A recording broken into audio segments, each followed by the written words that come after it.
ਸ਼ਾਇਦ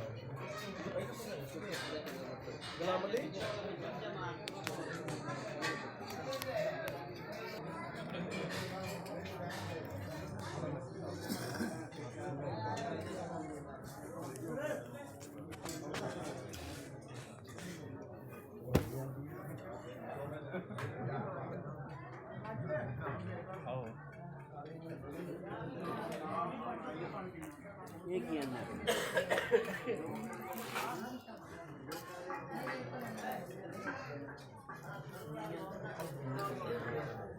भांग वाले पकौड़े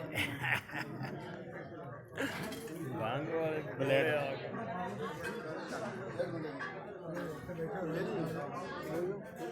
अच्छा ऐसा हो रहा है भांग वाले पकौड़े जी भांग वाले खाने जो अच्छा मैं क्या कहना जी भाई अच्छा